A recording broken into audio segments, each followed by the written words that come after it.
Right then, this is a quick road test video, and this is for a Lexus RX 450 SEL.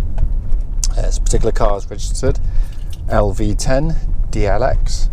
Mileage at the start of the road test is 66,386 miles.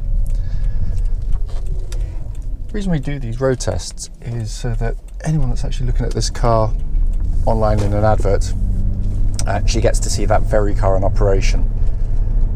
Many of our customers now come not just locally to us, but from all over the UK and in some cases Europe, in fact.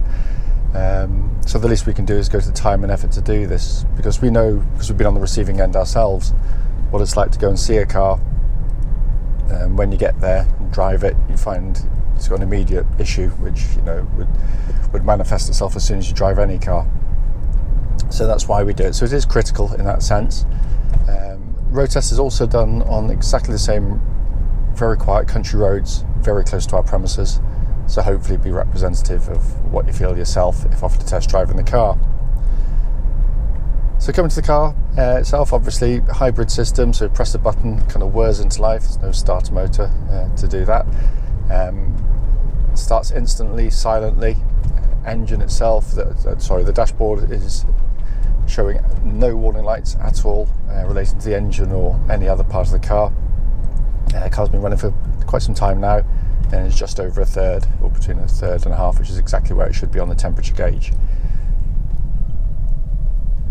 The hybrid system, I mean, if you've not driven one of these before, it really is, it's an amazing system, and that's not kind of an exaggeration. It's you've got a Lexus 3.5 litre V6 engine, which is just beautiful to use. It's so smooth and sounds fantastic when pressed as well, as V6s tend to do, but very hushed in operation, obviously. But the way it works with the hybrid system is engineering genius. It really is, because it's so smooth, the interaction between the two things. And of course, you don't charge these, they're self-charging, so every time you hit the brakes or back off, it's putting more power back into the hybrid system. It's just wonderfully smooth in operation. You just don't know what's actually happening. You can put a screen on there, it'll tell you what any individual thing's doing at any given time, but you have to see it. You really just, it's very hard pressed to feel it, as I said, and all working absolutely perfectly. Hybrid system is then put through the wheels via a CVT automatic transmission, which works brilliantly with this setup, because it makes the whole system, absolutely seamless in operation. So when you put your foot down, you just get this kind of wall of power and torque pulling you forward, and the car just kind of catches up with it all. It's just, I can't think of a smoother way to drive a car from A to B. I really can't. We've sold lots of these Lexus cars using this system, and it's still, when you jump into them after driving sort of more conventional cars, I still find it quite astonishing to think what's going on under the bonnet, which allows you to do this. So at times like this, I've come to a stop, absolutely silent, put my foot down, the engine's engaged without any noticeable sort of judderings or otherwise. Foot down, you feel the engine or hear the engine, but there's just no gear change, there's nothing. It's, as I said, it's like a big rubber band pulling you towards the horizon. Absolutely brilliant, and very, very quiet on the move, of course. Steering of the vehicle, actually really nice on these cars. It's really nicely weighted. Let's move my keys from chattering away. It's really nicely weighted, very accurate for the size of car it is, because it isn't a sports car. This is a big, comfortable four-wheel drive SUV. So I'm not going to pretend any different to that, but it's a steering system that's very well suited to the car. There's no vibrations coming back through the steering wheel. Track's absolutely straight, allowing for camber on road, and I can't feel any kind of obvious wear in the steering system at all. Suspension of the car, of course, it's the SEL, so it gets the air suspension, and it's just so cosseting. It's amazing.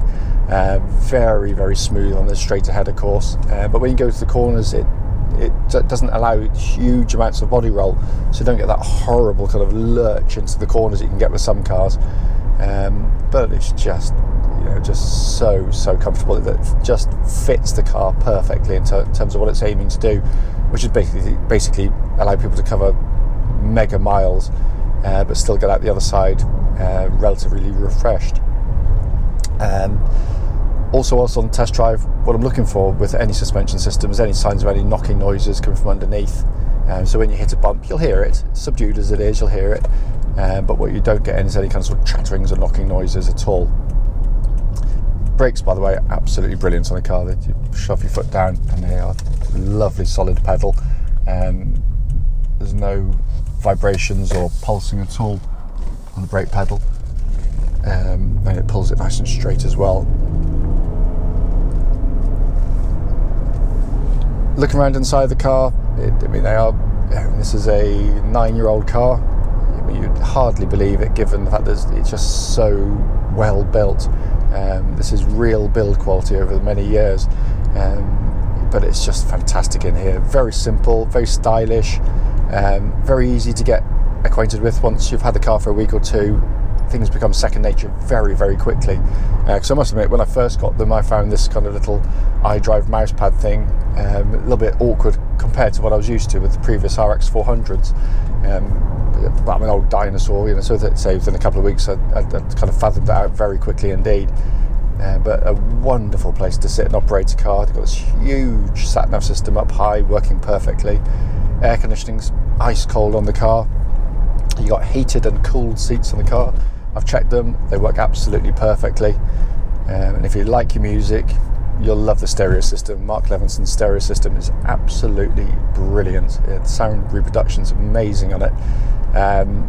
But obviously it's not trying to fight outside noises, so obviously that clearly helps.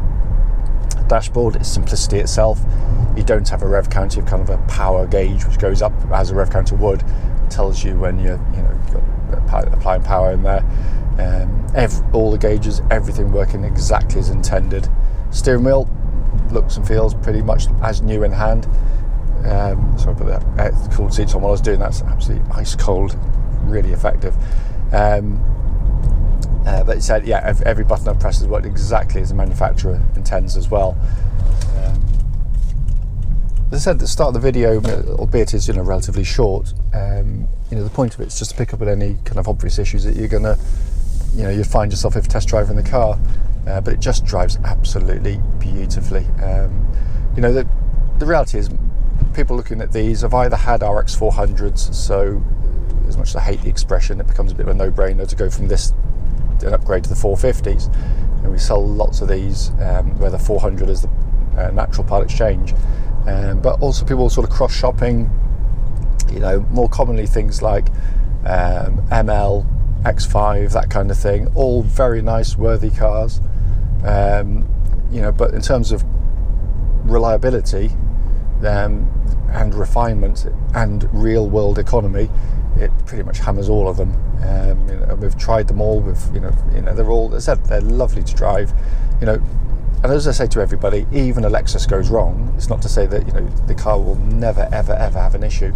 Every car does at some point in its life, but it's the lack of frequency compared to the others, especially when they've 5 years plus in terms of age and 50,000 plus on the miles. This is where the Lexus is a much safer bet, generally speaking. And this particular example, it's been very well looked after and drives absolutely beautifully. Having said that, if you've got any questions about the car, don't hesitate, do give us a call.